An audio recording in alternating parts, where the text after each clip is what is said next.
Here we go. Good morning and good afternoon, everyone. I'm thrilled to share an important subject today, which came off the back of some mentoring call, a mentoring call that I had this week, which it just seemed overwhelmingly relevant to share on this platform versus simply in a one-on-one. I had a week or so ago, I think it was last week, a wonderful three-way call with a member of my team who had just sponsored or was in the process of sponsoring a great new consultant into a business. And so we had a getting started call. The three of us got together. We had a great call. And part of the assignment or the homework that came from that call, as you all would know, would be for the new person to build their 100 names list and to get started with that. So that homework was diligently applied and done wonderfully. And then it was fantastic. What took place afterwards was she signed up. She's ready to go. She's full of enthusiasm. And her sponsor came back to me and said, and this is where it kind of came out in our mentoring call afterwards, said, I went to do the follow-up on the 100 names list, but then realized I wasn't quite sure exactly what to do once they've got the names list sorted. What do I do with that, and where do we go to really help them get started strong? So I thought this is just, I think, hugely applicable to many people as we help people to get started strong. So I'm going to share some thoughts today on two things. One, how to help someone build their names list, and two, how to help them start effectively using it and build and get started strong in building their business. These are the first critical steps that people need to follow in order to get going, right? We can't, no matter how great we are at connecting with people, if we don't build that list, we're not going to know who to connect with. And of course, we want to make sure we connect with them confidently and with the right messages. So, like I said, Mike, by all means, we had a similar conversation on this subject over lunch on the Sunday, I think it was, just the other week. So please feel free to jump in. And of course, for those of you that are participating, listening on the call today, if you have any questions that come up as I'm talking, please throw them out in the chat, and let's make sure that we address them and get them answered throughout the course of this call. So I think this is a good one to be recorded, a good one to share with our new people and our team members as they get going. So first of all, I want to spend a few minutes on some steps that are worthwhile following and helping people know how to build their list. One thing that I think is important to recognize is that as people get started in the business, for many people, they will think, oh, I think I only really know about 50 people. Right, their mindset might actually be quite limited or restricted as to how many people they think they actually know compared to how many people they really do know. So it's good to throw out a shock to the system, so to speak, to adjust that paradigm. We talk about a 100 names list. You might want to suggest to them that their homework requires them to write up 200 to 300 names on their list. Now, that's a big list. But what that does is it shocks them out of thinking, I only know 50 people. So to start that process, what it does is it gets them to write as many people as they can think of. I encourage people to write it down because there is an added benefit that you can expand your list more when you write it down. For example, I might know there's a guy down the road that I bump into on occasion when we walk our dog, who also walks his dog. He's not my neighbor. He lives a few doors down. I don't know his name yet, but we cross each other's paths on occasion as we're in the neighborhood. How do I write that in my list if it's on my phone, for example? If I've got a pad and paper, if I've got a book where I'm writing my list out, I can write the guy that lives 3 doors down with the white dog. And I can just be a little bit more elaborate there for the sake of my list. And it helps us then to build a more comprehensive list. Now, like I said, the primary objective of having this list that length is to help people reach beyond what their limitations are in their own mind to begin with. and look beyond that, because everyone knows far more people than they initially realize. And having that longer list helps them to discover that for themselves. The next thing you want to do is to help them to manage that and to help them realize it's not as overwhelming as it might initially feel, is to break it down into smaller pieces. So you can give them different headings. I've got 10 headings here as an example. It's not an exhaustive list, but it's 10 examples of subheadings that you can help people build their list with. For example, the first one might be friends. Write down all the friends that you have. The next one might be neighbors, not just current ones, but past and present neighbors. Maybe your parents' neighbors, maybe your siblings' neighbors, maybe your friends' neighbors, but have that as a category as well. Relatives, work associates, people that you know through your children if you're a parent, sports hobbies, perhaps, church groups or organizations that you might be connected with. Maybe it's a local community group or a special interest group, for example. Lists that you already have made up. Some people, like my father, for example, I'm not a Christmas card kind of person, but my dad is bitterly offended if he does not get a Christmas card. He has a Christmas card list that is prepared out in advance for those that he's going to send cards to. So we may have lists already in place from different locations or business activities that we could pull in and use as a subcategory. Social media contacts. It's good to go through that. There are some people that we'll know very well on social media. There's others that might just be a passing acquaintance, or some people that we don't know very well at all, but we have a shared interest. I was speaking to someone, my translator in France, when I was in Marseille just a few weeks ago. My translator there is into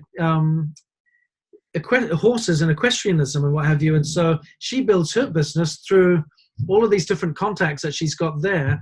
And as you connect on Facebook, you can see lots of different friends with those kind of interests on social media. Friends of friends. This last one, I think, is an important category: referrals.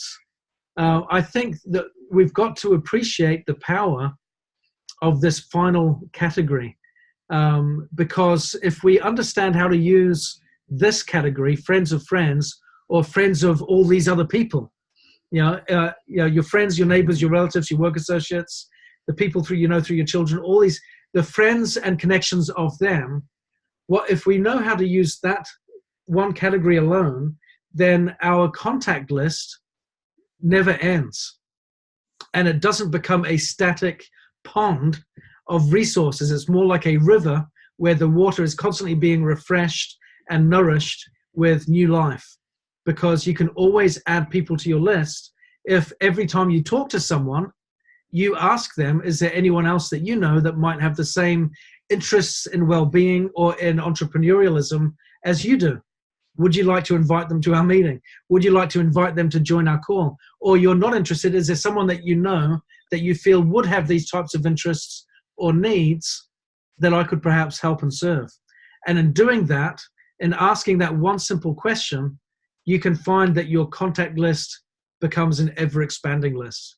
And that, I think, for many, especially for those that have been in the business for a while, is really, really important, because the easiest thing to do when we get started in this business is build our list. One of the harder things to do is to keep it building when we've been in it for 10 years or more. Yeah, because our warm market has been well researched and well used and well tapped into. So referrals is a great way to keep that list going. Now, this is a critical point. When you ask them to complete the list, you can give them that little bit of training at the beginning, like I explained, and give them the categories and what have you, but don't sit down with them and do the list with them. Now, why do I say that? This is deliberately an assignment or a piece of homework that you want your new person to complete by themselves. Our task as the sponsor is to follow up with them in a very timely fashion within 24 to 48 hours to make sure that they've done it. One of the reasons we don't want to do it with them is it's a little bit of a test. We want to be able to see if our new person is willing able to follow instructions, and if they are able and willing to prioritize their business and make it front and center over the next 24, 48 hours. So I think that's important for us to recognize that this is an opportunity for us to have a little bit of a litmus test with our new person to see if they can independently follow through on a fundamental and fairly basic task. Now, the next thing that you want to do to help them now engage the list is to turn it into a short list. Let's prioritize this. So maybe they've gotten to 150, 200, maybe 300 names. They may or may not complete that list, but hopefully they've gotten well over 100 as they've started out. What you then want to do is say, now let's prioritize and take your top 50 people in that list. Now we want them to rate them on 1 to 50, who they think are perhaps the most important people in that list.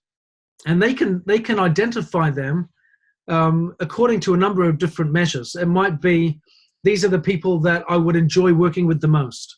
These are the people that live the closest to me geographically, and that will make it easier for us to connect and build together. These might be the people that are the most ambitious. These are the people that have got the greatest potential or the greatest contact list themselves and a personal interest in doing something new. These are the ones that have got the highest need in relation to what we're doing. So you might be able to identify according to who's the most friendly, the most ambitious, the most geographically proximate, the most comfortable that you're with, or what have you. And you can build out that list and then prioritize it on a scale of 1 to 50. Now, typically what people will do is they'll go, okay, let's start at number 1 with the most important people. And what you'll find is people will do their worst job on their best people because they're doing it with the least experience. Yeah, so they might be a little bit nervous in their own mind's eye of reaching out to the most valuable people on their list because they have the least amount of experience at that point. Now, what is often the case in reality is they don't always have the priorities of that list in the correct order. They might just think they do. And experience often shows that they might have the order out of sequence. For example, they might go, my brother-in-law, the person that I'm the friendliest with on that list, is the one that has the most potential. But it might be someone that is third party to them at number 50 that's got maybe the greatest opportunity or interest, but they don't have the same relationship with them, that places them at number 50 versus number 1. So what we want to do is actually flip that list on its head and say, what we're going to do is we're going to start at number 50 and then work our way down to number 1. And that can help them feel wonderfully assured that I don't have to start with the most intimidating people first, because typically number 1 is going to be my scariest. They're going to be my chicken list people, perhaps, yeah? If you've heard that phrase before, the people that I'm too chicken to talk to straight away. So flipping it on its head actually gives them a degree of comfort that they can get started and do this with some confidence. Of course, they're going to start with you, which is even better. But often is the case that rating system does find that that we do get an opportunity here to get the balance right and to start in a position of strength. Maggie McGee has just said here, I use the rating system on the $1 million list from the Life and Balance Tools, .com. That makes it duplicable and it encourages them to use the tools. Really, really good point, Maggie. So there is a rating system there that is very user-friendly, very duplicable, and helps people to measure the easiest way moving forward how to rate the people on their list. So once you've got it rated, you want to start out now, and this is the challenge for many. I've now got the list, or my contact, my new sponsor, my new enrollee has the list. They've got it prioritized. They know who's the most important. Now what do I do with them? Where do I go from here? Well, the critical thing to do is if this person is all about building the business, hopefully we're talking here in the context of working with a business builder. So what I like to do is say, I'm going to book out my time over these days and devote it to you and your business. So during this time frame, here is my calendar. Here's my availability. I want you to fill it with as many appointments as you can. And we're going to do ABCs. We can do 3 ways. But you want to be able to fill that time as much as is humanly possible as soon as you possibly can. And I think that's really important for a couple of reasons. One, the urgency that creates actually stimulates a different level of energy and excitement and conviction that comes with the conversations, because they know this is my window of time that I want to get as many appointments in, and it stimulates a lot of activity. What it also does is it helps us get through the numbers. There is, in reality, a numbers game associated with this business, isn't there? We know the law of thirds. We know that if I speak to 100 people and invite them, 30 people on average will say, yes, I'm interested. 10 will show up, 3 will sign up. For example, you might go through this list of going through to really get down to some really strong, solid people in your business. So it's important to go through that process to get those people that they can sign in sooner rather than later, because that gets the duplication model happening quicker. Now, in the process of that, it's important to recognize that there'll be people that will say yes straight away, and they'll be the minority, but there'll be a number of other people that will want more information. And that's okay. That's got to be part of the process that we expect and that we anticipate. So I think it's good to know that as we work with our new person, we're doing ABCs, we're using the Better Way presentation to introduce them to Nikken, its philosophy, its culture, its business, its products, and so on. But for those that might want to learn a little bit more, then they've got follow-up calls that they can do. They've got opportunities to reconnect because, as I've said before, on average, according to the Sales Association for the United States, it takes between 5 and 12 contacts to get someone to a yes. I would imagine that someone would be a cold contact versus a warm contact, okay? Because much of that process is warming the contact in order to help them become comfortable and familiar so that they can get more at ease with embracing a new opportunity. So for cold market, 5 to 12 contacts might be kind of typical. So that being the case, it's good to have a selection of tools that are available to share so that we can have that follow-up opportunity on a regular and, again, duplicable process. I have 4 videos that I typically share, which I can share with what they are now. Everyone will have their own, but these are the ones that I typically share. The Vital Elements animation, which is available on the, I think it's on Magnetic Leaders, as well as the Royal Alliance, as well as the Nikken Europe official YouTube channel, and probably on the US one as well. But that Vital Elements animation, which is all of a few minutes, it speaks to the product philosophy. I then like to use the Life in Balance video, which is a great one for the business philosophy of humans being more and the 5 pillars of health. I then like to use the Why Nikken video that I created when I was managing director in Europe. That explains why partner with Nikken as a company. And then the other one is a brief video that I did on how to earn income or money with Nikken, which is I think it's just under 5 minutes, maybe it's even a little bit less, on what the income opportunity looks like for Nikken and how you can facilitate that. So we cover 4 main issues on those videos that I think are very imperative for questions that a prospect or new person might typically have. Why Nikken? What's the cause? What's the product value? And what's the income opportunity? When we cover those 4 areas, we can tap into most areas of interest or concern that they may have in that learning process. Now, it was asked, would I share all 4 links at once, or would I do it one at a time? I would do it one at a time. The reason for that is you want to be, if I send them all 4 videos at once, 1, I overwhelm them with too much information straight away. 2, not all of that information they may feel is relevant to them at that point in time. 3, they probably won't watch all 4 videos because you just sent them too much. So I'd be inclined to send them one of the videos. The 4th one is I'll have to send out the link after this. It's on how to make money with Nikan. It's on Vimeo.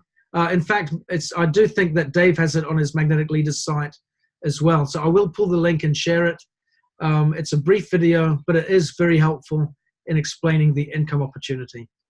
And I know, of course, Nikan in the US just created a new video, which we can share as well. And there will be others, of course. I think it's important to find ones that you like to share, because these are my personal favorites. I just think they work very well. And you'll note that that last one that Marion just referenced, is one I created myself. You may find if there is a gap in something that you want to share, it might mean that you create your own 5-minute video and do it that way. And there is no harm in that at all. I think the more we feel confident in taking ownership like that, the better. I think that there's strength in that. So I do find that those videos are helpful, but I would do it one at a time. And the way that I would select which video they need to use next is simple. I'd just ask additional questions. So if someone says, well, I'm not ready to come to a meeting or to a presentation, I really want to learn something more first, get more information, then it's simply a matter of asking some clarifying questions. So when you look at what we've talked about today, what part of the business or the opportunity or the product range that we've talked about do you feel you need more information on? Where can I best look after you and answer your questions?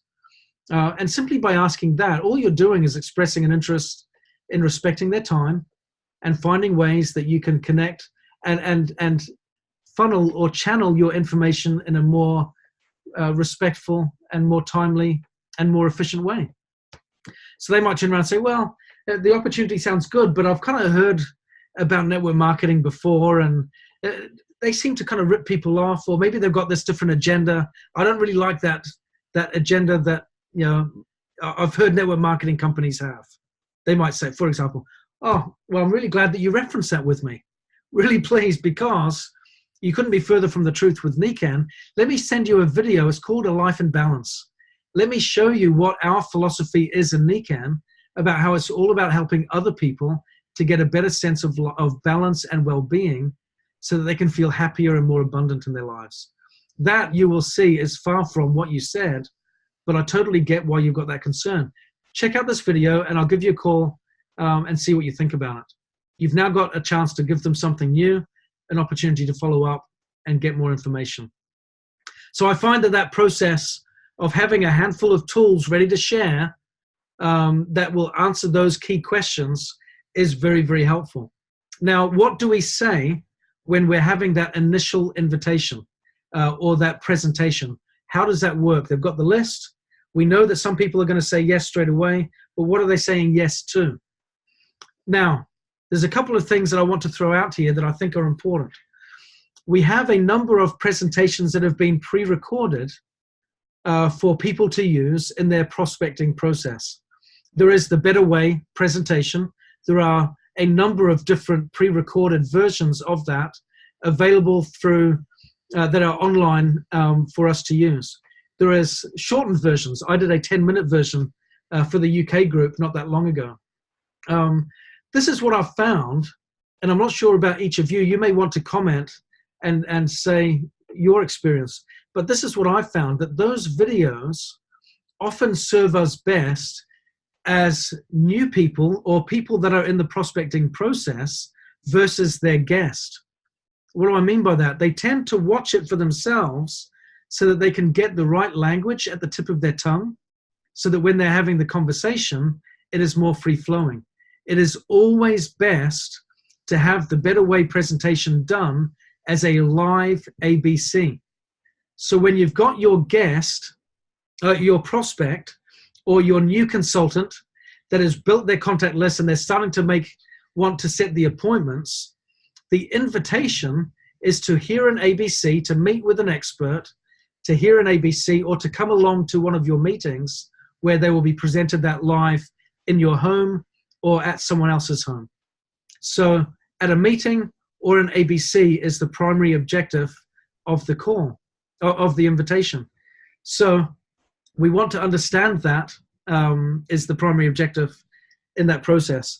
So what I have found is, like I said, those video recordings actually tend to serve us better, because it just helps the new consultant or the recruiting consultant get a little bit more confidence in that process, so that when they're talking to people, they've got familiar language, they've got maybe someone else's language or words that they really like in the back of their mind. They can maybe watch it over a few times so they can get the courage and get the mindset right, so that when they speak to their prospect or their friend or their contact, they've got that language that they can use to say, this is what we're talking about. This is why it's good.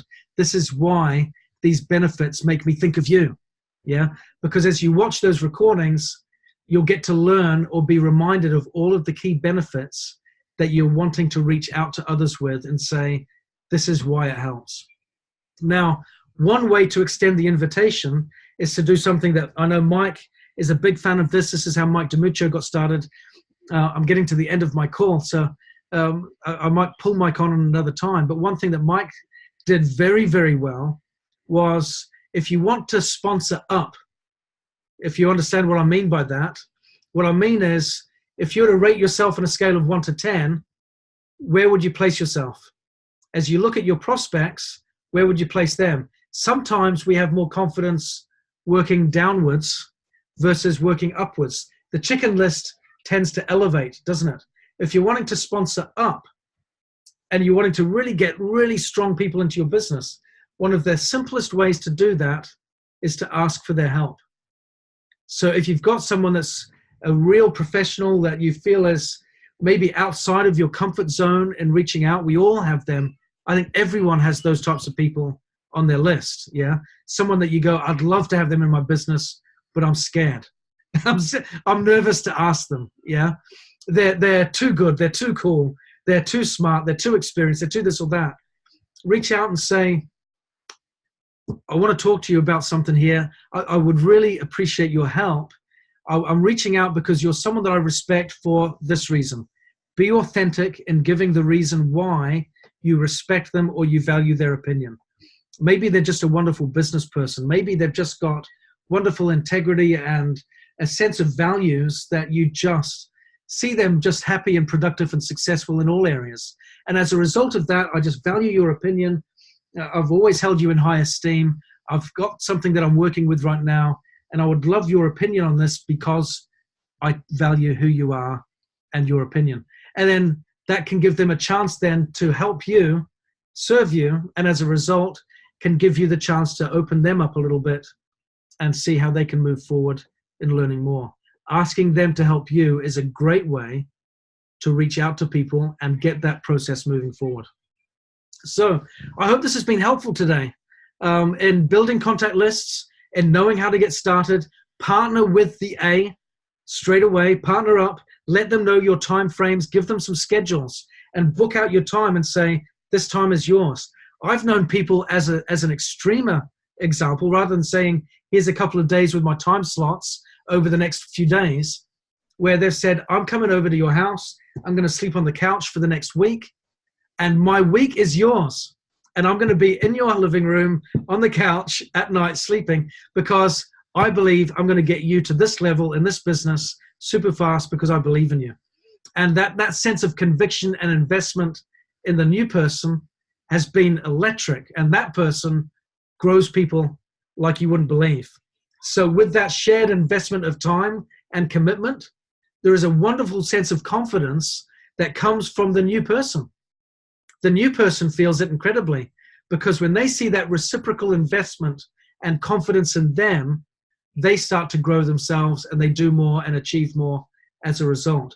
It's really important, in conclusion, that when we work with new people, we show them as much confidence and support as we can, and we let them know how we're going to work with them and support them over their first 30 days specifically, and then over the next 90 days, so that they know they've got our investment of time, commitment, and energy, our love and support, and our celebration for every step of the way.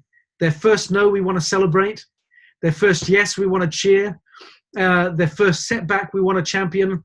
So let them know it's all part of the process. We want to be incredible cheerleaders every step of the way and celebrate every part of that journey so that they can have a great experience and keep moving forward. The goal is to help them make a little bit of money and get a little bit of recognition as soon as possible in that first 30 days. So teaming up, partnering with them, showing them how you're going to invest, blocking out your time for them, helping them know that we're here for ABCs, and get them started strong with clear focus to get through as many people on that list as they can as quickly as possible will give them the net result that they want, as well as get some of those no's, but it will give them balance in that journey and help them see that no's come with the yeses, yeses come with the no's, and that's all part of that process. And the duplication journey begins sooner rather than later. So I hope this has helped. And any questions on this? Again, I think this is a really important subject. And what I would like to do is kind of carry on this theme in going perhaps, week by week, month to month, through a new person's journey, how we mentor them, how we coach them through to help them get started strong. So let's kind of keep this subject going. Any questions that you've got as a result of this, or anything that comes up in our mentoring calls over the next weeks or so, I would really like to invest time on this type of subject on these recorded calls, because I think it will benefit a lot of people in getting started strong. So give me your feedback. Let me know the things that you're struggling with so that I can proactively do this training and support to help us move forward on these issues, these critical issues, for everyone's benefit. So thank you all very much. I hope this has been a great help, and we'll speak to you soon. Take care.